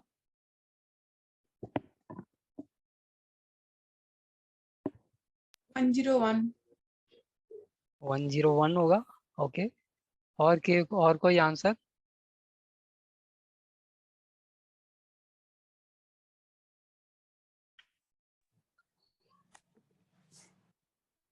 प्रियंका क्या है आपका आंसर। X1. यस, परफेक्ट है ना, तो X1 क्यों, क्योंकि हमें पता है कि 7 कैरेक्टर होने ही चाहिए ना। ठीक है, Hmm. और माइल्ड स्टेज है तो मतलब सेवंथ कैरेक्टर तो 1 होगा, है ना, और यहाँ पे कोई राइट लेफ्ट का कोई है ही नहीं ना, कुछ है ही नहीं सीन। ठीक है, तो एक जगह खाली रहेगी तो उसकी जगह पे प्लेस होल्डर लगा दिया। ठीक है, गुड। सीवियर स्टेज का क्या होगा, X3. ओके परफेक्ट, और मॉडरेट स्टेज का, X2. या, है ना, तो जहाँ पे राइट लेफ्ट बायलेटरल नहीं मिल रहा है ना, तो बिल्कुल टेंशन नहीं लेंगे, बीच में जो जगह रहती है वहाँ पे एक्स रख के जो भी मिल रहा है वो निकाल देंगे कोड। ठीक है, अब दूसरा आगे देखते हैं ना, तो वहाँ पे मिलता है, देखो H40.11 वाला है ना, उसके अंदर आप देख सकते हो कि राइट आई है, और आगे जाएंगे ना तो लेफ्ट और बायलेटरल और अनस्पेसिफाइड इस तरह से मिल रहा है ना, लेफ्ट आई का अलग है, और बायलेटरल का अलग है, और अनस्पेसिफाइड का अलग है। ठीक है, तो अब इसमें देखते हैं कि कैसे आपका कोडिंग मतलब कि निकालना है। ठीक है,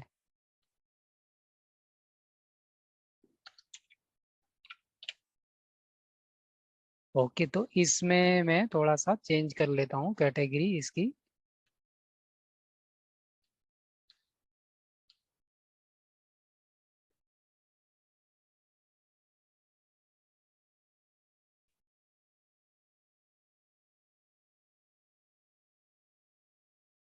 ठीक है, तो मैंने मतलब कि ये कर दिया है, क्रॉनिक एंगल क्लोजर ग्लाउकोमा, और इसको थोड़ा सा मिनिमाइज कर लेता हूँ। ठीक है। क्रॉनिक एंगल क्लोजर ग्लाउकोमा, ये दिखाई दे रहा है ना, ठीक है। और बायलेटरल आई नहीं, ये तो हो गया है। राइट आई का है, माइल्ड स्टेज का बताना है आपको, ठीक है। क्रॉनिक एंगल क्लोजर ग्लाउकोमा, इसको पूरा बताना है, ठीक है। अधूरा है ना, माइल्ड स्टेज राइट आई।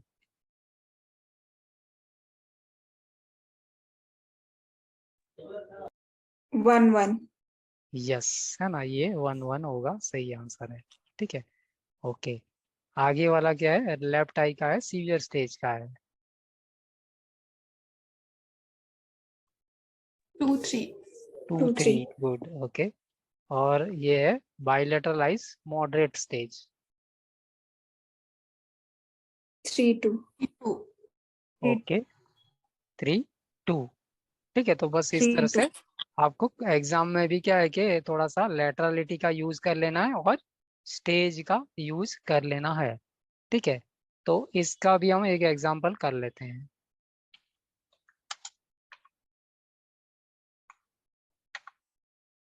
ठीक है, तो बुक का यूज नहीं करना है, बिल्कुल माइंड टू माइंड ही कर लेंगे, बहुत ही आसानी से हो जाएगा। ठीक है, छठे नंबर पे देखो क्या लिखा है, the patient with recurrent acute iridocyclitis in both eyes. ठीक है, तो ये एक कंडीशन हो गई जो कि दोनों आई की है, रिकरेंट एक्यूट इरिडोसाइक्लाइटिस। ठीक है, is diagnosed with secondary glaucoma due to eye inflammation, और right eye is moderate stage and left eye is severe stage. ठीक है, तो राइट आई का मैं लिखूंगा ना तो कैसे होगा, स्टेज का कैरेक्टर कौन सा होता है, 7वां होता है, और मॉडरेट स्टेज है मतलब कौन सा होगा, 2 होगा ना, है ना। और राइट का जो कैरेक्टर है वो 1 होगा, है ना, तो 1-2 होगा। और एलटी में क्या है, लेफ्ट साइड में 2, सीवियर स्टेज है, 2, ठीक है। तो 3. 2 और 3, है ना, तो 1, 2 3 और 2, 3 ये हमारे 6-7वें पे मिलना चाहिए, है ना। अब आंसर थोड़ा सा कॉमन लॉजिक लगाओगे ना तो आंसर पे ही नजर जाएगी, कौन सा है आंसर। C. C. सी कैसे होगा यार, मैं अभी इतना बता रहा हूँ कि भाई 7 कैरेक्टर का कोड होगा, तो आप ये हाँ 6 सर, वाला ही 6 क्यों, कैरेक्टर ओनली। है ना। तो 6 वाला तो होगा ही नहीं, तो इसको तो निकाल ही देना है, इसको तो पकड़ना A, भी नहीं है A। है ना। और दूसरा मुझे क्या पता है कि ये एक है और राइट एंड लेफ्ट का अलग अलग ही होगा, तो मतलब तो टोटल मेरे पास कितने होने चाहिए आईसीडी, 3 होने चाहिए, है ना, 3। 3 होने चाहिए। और उसमें से कम ग्लाउकोमा के जो होंगे ना वो तो 7 कैरेक्टर के होंगे ही होंगे। ठीक है, तो आप डी में देख सकते हो ना, ठीक है। तो डी में आप देख सकते हो कि लेटरलिटी 1 है, 2 है ना। तो हमने साइड में निकाला ना, लेटरलिटी कैरेक्टर 5 या 6 पे होगा ना, तो यहाँ पे 1 है, मतलब कि राइट का है। स्टेज कौन सा है, 2 मतलब मॉडरेट है। ठीक है, ऐसे ही ये क्या है, लेफ्ट का है और सीवियर है। और ये जो कोड है वो क्या होगा, ये जो इरिडोसाइक्लाइटिस या जो भी है ना वो मिलना चाहिए। ठीक है, तो ये देख लेते हैं। ठीक है, तो गाइडलाइन से काफ़ी हेल्प मिलेगा आपको, गाइडलाइन का थोड़ा सा प्रैक्टिस क्वेश्चन के ऊपर ही करना है। ठीक है, यहाँ क्या है ना, रिकरेंट एक्यूट इरिडोसाइक्लाइटिस बाइलेटरल, है ना, तो आंसर हमारा यही होगा। क्लियर है। Yes, sir. Yes, sir। Okay, तो इसमें भी एक थोड़ा सा और रह गया है गाइडलाइन के नाम पे, तो वो देख लेते हैं। ठीक है, अगर स्टेज बढ़ गया ना तो क्या होगा वो हमें याद करना है। ठीक है, इनडिटर्मिनेट का तो मैंने आपको बताया ना कि इनडिटर्मिनेट हम कब यूज करेंगे, जब प्रॉपरली डॉक्यूमेंटेड दिया गया Provided। होगा कि इनडिटर्मिनेट है स्टेज, तब यूज करेंगे। ठीक है, अब ये गाइडलाइन क्या है, patient admitted with glaucoma and stage evolves during the admission. Evolves का मतलब क्या है कि आगे बढ़ना, प्रोग्रेस होना, मतलब कि सीवियर हो जाना, है ना, कम नहीं होना लेकिन ज्यादा वर्स हो जाना। ठीक है, तो यहाँ पे क्या गाइडलाइन है, if a patient is admitted with glaucoma and the stage progresses during the admission, assign the code for the highest stage documented। ठीक है, एडमिशन के टाइम पे माइल्ड था और बाद में सीवियर हो गया, तो हमें करना क्या है, सीवियर वाला करना है। क्लियर है। Hello. Yes, sir. Yes, sir। ठीक है, तो ये गाइडलाइन हमें माइंड में रखनी है, इनडिटरमिनेट का मैंने आपको ऑलरेडी बता दिया है। उसके बाद में ये ब्लाइंडनेस वाली है जो कि इतनी इम्पोर्टेंट नहीं है, लेकिन मतलब कि पढ़ेंगे हम, याद करने का जरूरत नहीं है। तो ब्लाइंडनेस में 3 पॉइंट है इसमें। पहला पॉइंट में क्या दिया है, ब्लाइंडनेस और low vision of both eyes is documented but the visual impairment category is not documented. Assign code H54.3 unqualified visual loss both eyes. और दूसरे पॉइंट में ब्लाइंडनेस और low vision in one I is documented but the visual impairment category is not documented. Assign a code from H54.6 dash unqualified visual loss 1 eye. ठीक है, 1 eye का होगा। तो if blindness or visual loss is documented without any information about whether one or both eyes are affected, assign code H54.7 unspecified visual loss. ठीक है, तो ये सारा गाइडलाइन में है। अभी देखते हैं कि कुछ नया एडिशन तो नहीं हुआ है इसमें। ओके, नया नहीं है इसमें, कोई वो नहीं है नया एडिशन। ठीक है, उसके बाद में देख सकते हो चैप्टर 8 जो है ना, उसका कोई भी गाइडलाइन नहीं है। और वो जो चैप्टर है वो क्या है, ईयर का है, ईयर के डिसऑर्डर का है। ठीक है, तो फॉर एग्जांपल क्या क्या हो सकता है ईयर के डिसऑर्डर में, otitis Otitis media, media. Otitis externa, है ना, ओटाल्जिया। और क्या हो सकता है, टिम्पेनिक मेम्ब्रेन परपोरेशन, इस तरह का जो भी होगा ना वो सारा H62 H95 में मिलेगा। ठीक है, और आई का होगा वो H59 तक का में होगा, H002 to H59 तक का आई वाला होगा। ठीक है, और ये चैप्टर हम आगे कल करेंगे। चैप्टर नंबर 9 काफ़ी बड़ा है और इम्पोर्टेंट भी है। ठीक है, काफ़ी सारे आपको मतलब कि इसको तो याद ही होगा क्योंकि कोडिंग वाले हैं ना, तो आपको इसका गाइडलाइन काफ़ी सारी होगी ही होगी। लेकिन कुछ गाइडलाइन थोड़ी अलग भी हो सकती है, तो उसको हम देखेंगे। ठीक है, तो यहाँ तक हमने चैप्टर 7 कर लिए हैं। ठीक है, 8 कर लिए, लेकिन 8 में से एक्चुअली 6 ही हुआ है क्योंकि 2 चैप्टर की तो कोई गाइडलाइन ही नहीं है ना। ठीक है,